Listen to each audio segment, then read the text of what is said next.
6 முதல் 8ஆம் வகுப்பு வரையிலான வேதியியல் பாடவரிசையில் கடைசியாக அமிலங்கள், காரங்கள்.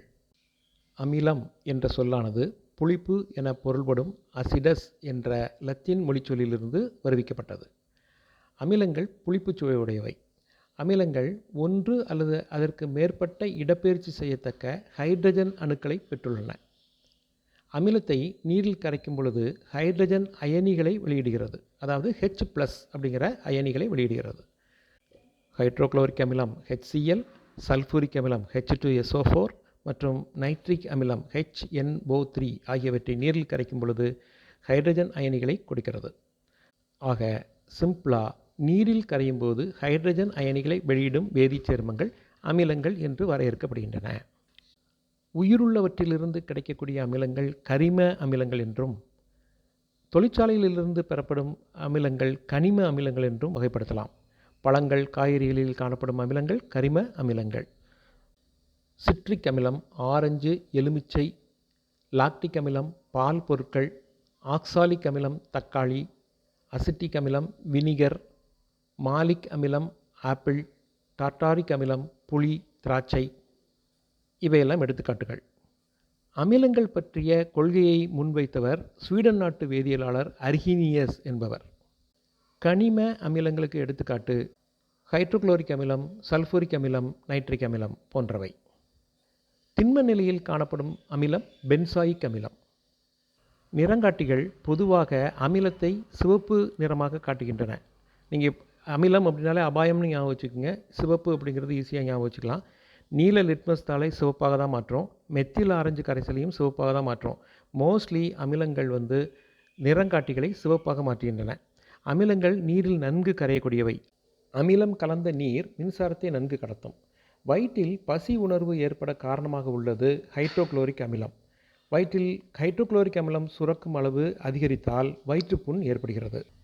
செம்பு அல்லது பித்தளை பாத்திரங்களின் மீது வெள்ளீயம் என்ற உலோகம் பூசப்படுகிறது. ஈயம் பூசுறதுன்னு சொல்லுவோம் இல்லையா, அது. காப்பர் அல்லது பித்தளை பாத்திரங்களில் உள்ள தாமிரம் உணவுப் பொருட்களுடன் வினைபுரிந்து உணவை நஞ்சாக்கும். இந்த வெள்ளீயம் பாத்திரங்களை அமிலங்களுடைய செயல்பாட்டிலிருந்து தனித்து பிரித்து உணவு நஞ்சாவதை தடுக்கிறது. அதுக்காகத்தான் ஈயம் அங்கே பூசப்படுகிறது. அமிலங்களுடைய பயன்கள் என்னெல்லாம் அப்படின்னு பார்த்தீங்கன்னா, வயிற்றில் சுரக்கக்கூடிய ஹைட்ரோகுளோரிக் அமிலம் உணவுப் பொருட்களுடைய செரிமானத்துக்கு உதவும். உணவுப் பொருட்கள் கெட்டுப்போகாமல் இருக்க வினிகர் என்கிற அசிட்டிக் அமிலம் பயன்படுத்தப்படுகிறது. ஊறுகாய் கெட்டுப்போகாமல் இருக்க பென்சாயிக் அமிலம் பயன்படுத்தப்படுகிறது. குளியல் மற்றும் சலவை சோப்புகள் தயாரிக்க உயர் கொழுப்பு அமிலங்களினுடைய சோடியம் உப்புக்கள் அல்லது பொட்டாசியம் உப்புக்கள் பயன்படுத்தப்படுகின்றன. சல்ஃபூரிக் அமிலம் என்பது வேதிப்பொருட்களின் அரசன் என்று அழைக்கப்படுகிறது. சல்ஃபூரிக் அமிலம் மிகச்சிறந்த நீர் நீக்கியாக செயல்படுகிறது. அதனால தான் தேங்காயை காய வைப்பதற்காக சல்ஃபரை தடவி காய வைக்கிறாங்க. உயிரினங்களுடைய செல்களில் நியூக்ளிக் அமிலங்கள் என்பவை அடிப்படை பொருட்கள். டிஎன்ஏ, ஆர்என்ஏ அப்படின்னு சொல்லக்கூடிய டிஆக்சி ரைபோ நியூக்ளிக் அமிலம், ரைபோ நியூக்ளிக் அமிலம், இந்த ரெண்டுமே ரொம்ப முக்கியமானது. விலங்குகளுடைய அல்லது மனிதர்களுடைய அல்லது தாவரங்களுடைய வாழ்க்கைக்கு மிக மிக அவசியமானது இந்த 2 நியூக்ளிக் அமிலங்கள் தான். அடுத்ததாக காரங்கள். குளிப்பதற்கும் துணிகளை துவைப்பதற்கும் நாம் சோப்புகளை பயன்படுத்துகிறோம். சோப்பு வளவளப்பு தன்மை உடையது. என்ன காரணம் அப்படின்னா, காரங்கள் வளவளப்பு தன்மை உடையவை. காரங்கள் தோலில் படும் பொழுது அரிக்கும் தன்மை உடையவை. காரங்கள் கசப்பு சுவையை உடையவை. வெளுப்பான்கள், சோப்புகள், சலவை சோப்புகள், பற்பசைகள் போன்றவை காரங்களை கொண்டுள்ளன. அமிலங்கள் நீரில் கரைந்து ஹைட்ரஜனை தருகிறது. அதற்கு மாற்றாக காரங்கள் நீரில் கரைந்து ஹைட்ராக்சைடு அயனிகளை தருகின்றன, OH-. ஆக நீரில் ஹைட்ராக்சைடு அயனிகளை தரக்கூடிய வேதிப்பொருட்கள் காரங்கள் என்று வரையறுக்கலாம். நீரில் கரையும் காரங்கள் அல்கலிகள் என்று அழைக்கப்படுகிறது. எடுத்துக்காட்டாக sodium hydroxide, potassium hydroxide, calcium hydroxide, ammonium hydroxide போன்ற காரங்கள் நீரில் அதிக அளவு கரைந்து ஹைட்ராக்சைடு அயனிகளை தருகிறது.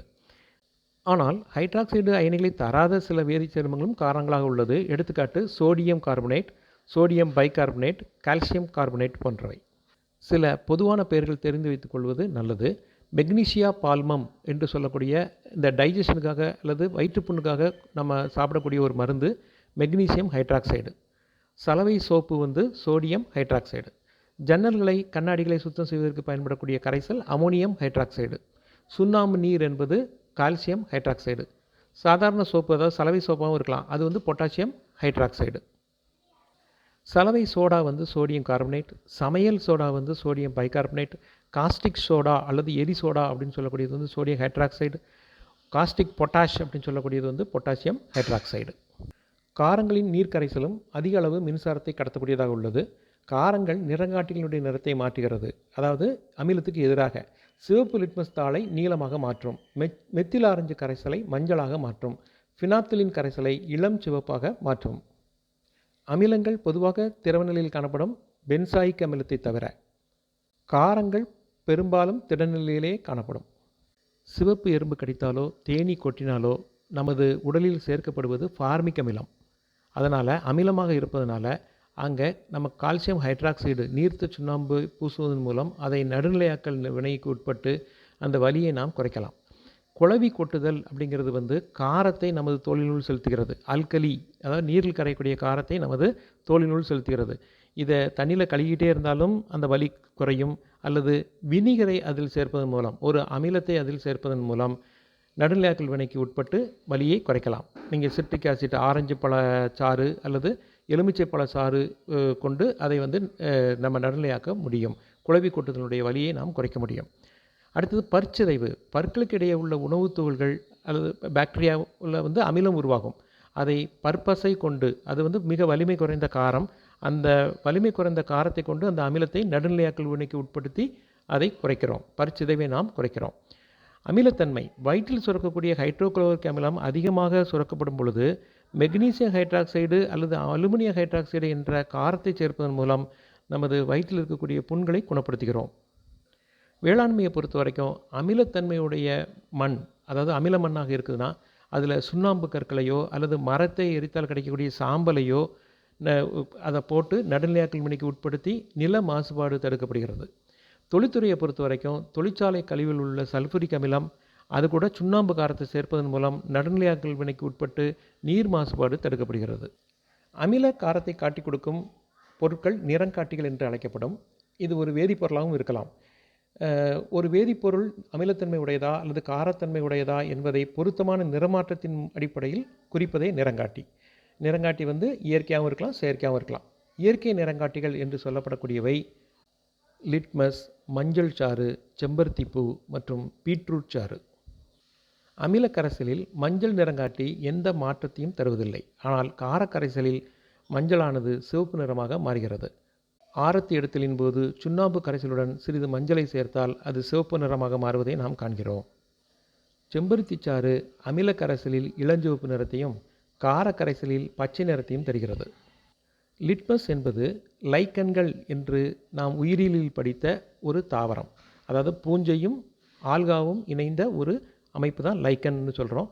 அதுலேருந்து எடுக்கப்படக்கூடிய அந்த சாருக்கு பேர் தான் லிட்மஸ் அப்படின்னு சொல்கிறோம். அதை வந்து ஒரு பேப்பரில் டிப் பண்ணி வச்சுருப்பாங்க. அந்த பேப்பர் தான் நம்ம லிட்மஸ் தாள் அப்படின்னு சொல்கிறோம். செயற்கை நிறங்காட்டிகள். செயற்கையான பொருட்களிலிருந்து தயாரிக்கப்படும் நிறங்காட்டி செயற்கை நிறங்காட்டி என்று அழைக்கப்படுகிறது. எடுத்துக்காட்டு ஃபினாப்தலின், மெத்தில் ஆரஞ்சு போன்றவை செயற்கை நிறங்காட்டிகள். ஃபினாப்தலின் என்பது ஒரு நிறமற்ற சேர்மம். ஃபினாப்தலினுடன் ஆல்கஹால் சேர்ந்த கரைசல் நிறங்காட்டியாக பயன்படுகிறது. இது அமில கரைசலில் நிறமற்றதாகவும் காரக்கரைசலில் இளஞ்சிவப்பு நிறமாகவும் இது மாறும். மெத்தில் ஆரஞ்சானது அமில கரைசலில் சிவப்பு நிறமாகவும் காரக்கரைசலில் மஞ்சள் நிறமாகவும் மாற்றமடைகிறது. இத்துடன் இந்த பாடம் நிறைவுறுகிறது.